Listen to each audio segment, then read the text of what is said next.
there was a guy working in Leighton's, and he appointed both Philip Cox and myself. I got to do the convention centre, he got to do the exhibition building, yeah. Much to his chagrin, he wanted to do both, but anyway, that typical... Let's say hello to Philip because he'll be watching this video. Yeah. Hello, Philip. Yeah, Philip. I recall that there was quite some attempt for the two buildings to be done by the one architect, but it didn't happen that way. Was Leighton's driving that? Leighton's were driving it to start with, yeah. Okay. I don't know where they finished that. How they? I didn't get in. I never got into that political stuff. I didn't play that game, you know. So much to my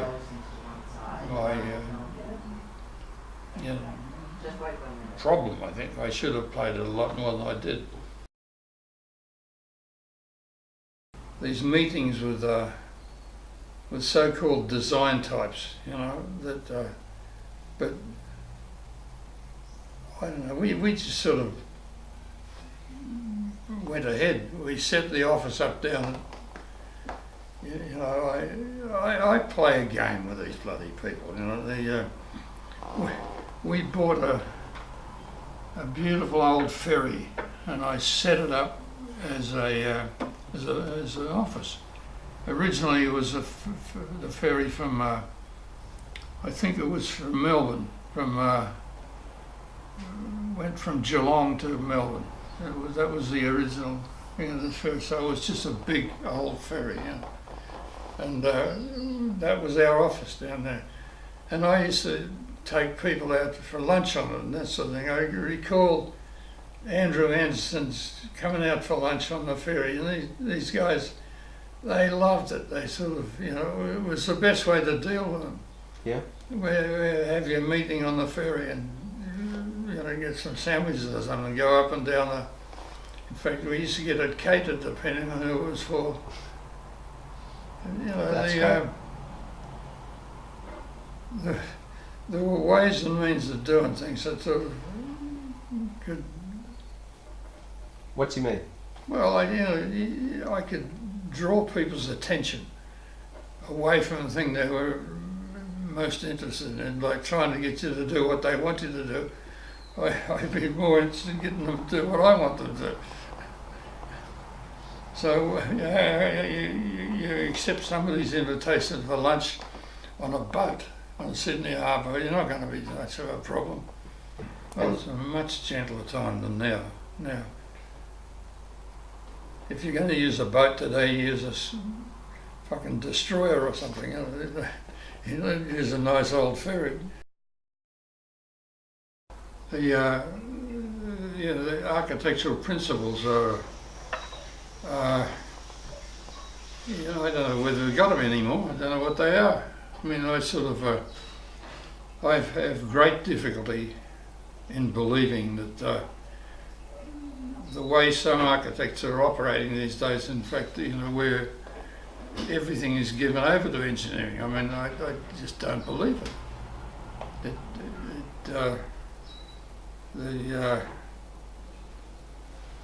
I think there's a bunch of rules that I like to adhere to. Mm-hmm. Or, you know, the things that have to do with how people use spaces and things like that. Things that have to do with not only how people use spaces, but how spaces are in fact used by people, which is a different thing. Mm-hmm. There's very little written in briefs these days that have anything to do with the way spaces are used. Mm-hmm. It's really left up to the architect as to, you know, how things may happen, I think. Now, I'm not doing much architecture these days. It's probably a reason for that. Nobody wants me to do it anymore. But, well, first of all, the idea of there's a maximum distance from the speaker that you want it to be. I mean, the idea of the semicircle was, as far as I'm concerned, was absolutely sacrosanct. As I said earlier, it was to the Romans as well. But it also was capable of being cut into 3 different operating functions, and that was I think that was a bit more than what they needed or they even asked for. But the other thing was that there had to be the same amount of space for the people in the convention hall. I think there were 3,500, weren't there? They needed to be the same that they could go to for meetings after they came out of the main hall. There was, the addition of the spaces beyond the main hall added up to the same amount of space. But so literally it was a building. It held 7,000 people in full operation, but you couldn't say that it held 7,000 people, because most of the time they were doing 2 things.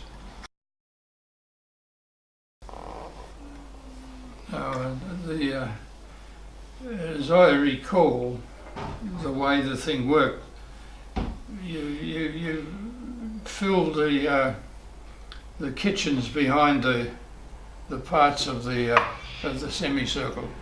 You filled those for the most distant one first, and you worked your way back to the kitchen. I think we were given fairly free rein, to be fair. I mean, if there's some complaint about that, it was our fault, I suppose.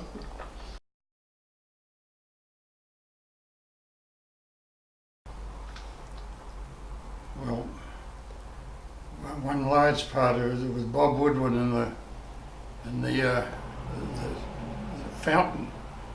I mean, the integration of that fountain with what we were doing was very important. That sort of was beginning to relate the convention centre to the harbour, and to an activity that eventually was. I hope they keep that thing.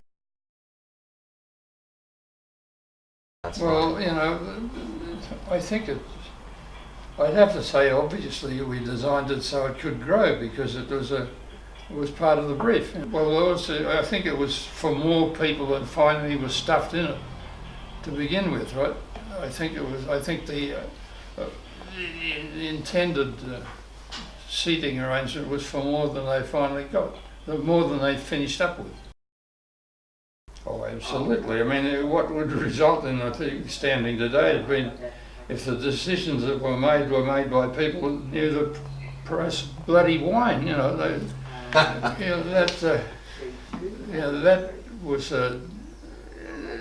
I cannot to this day understand the decision-making process that went on to destroy a building that was not only booked out for years in future, it was performing very adequately, and it solved a lot of problems when it was built, a lot of teething problems. For instance, the major artworks in there were commissioned by me to cover up shoddy work.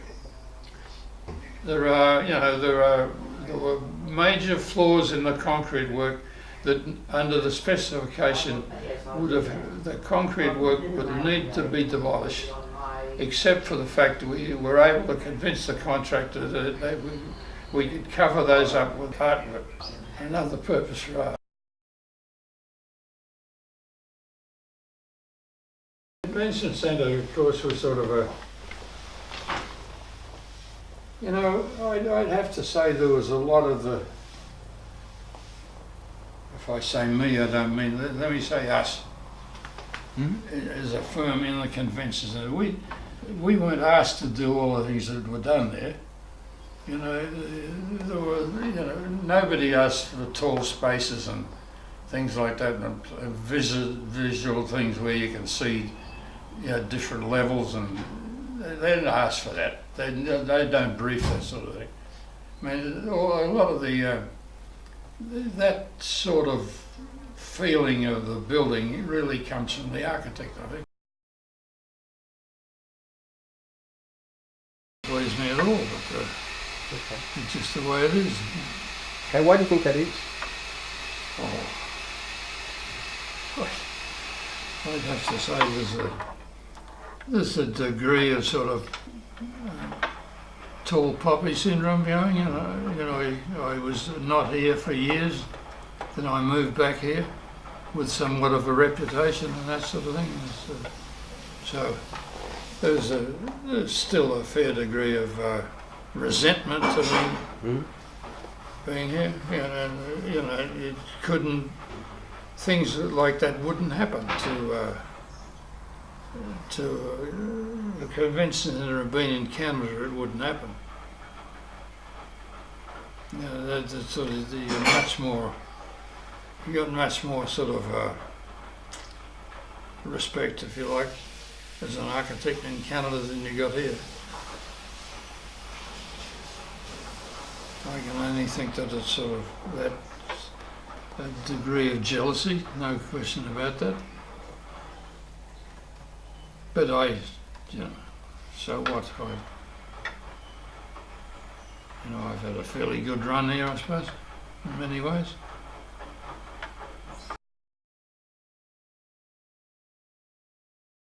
I don't think we're taught the value of it. Okay. I don't recall. You're saying academically or culturally? Well, both. Okay. Both. I don't recall any time at Sydney University where I was given to understand we had some things of value in the architectural world. We were getting Harry Seidel was beginning to build a reputation for modern buildings, but I don't think he did a great deal to sort of support existing buildings.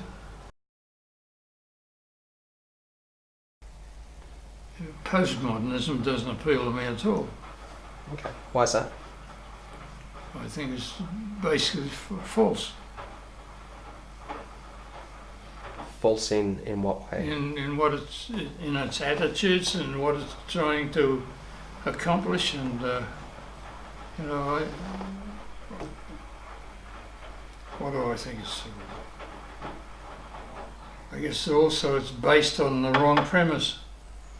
It's not based on solving sort of social problems and things like that.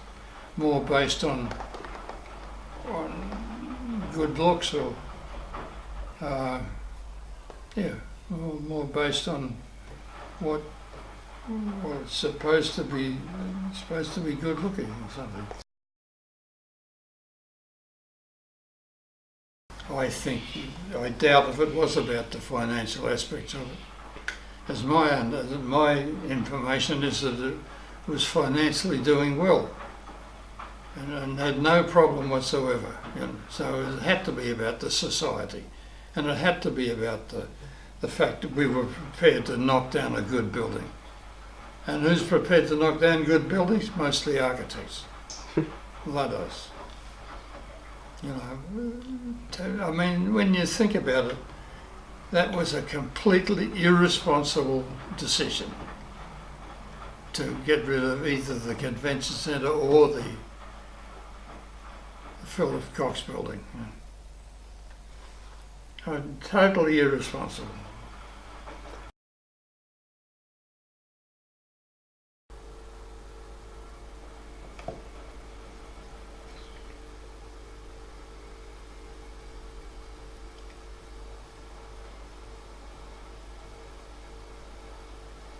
I think I would say that you really have to find out for yourself what the problem, any building, what its problems are. Just not take any notice of anybody else because they don't tell you the truth. And there's certainly no truth is eventuated out of certainly the convention centre, to my knowledge. I have not learnt what I would consider to be the truth at all. It's all just been lies that are stacked upon lies in order to promote an idea to get rid of a building that's a good building.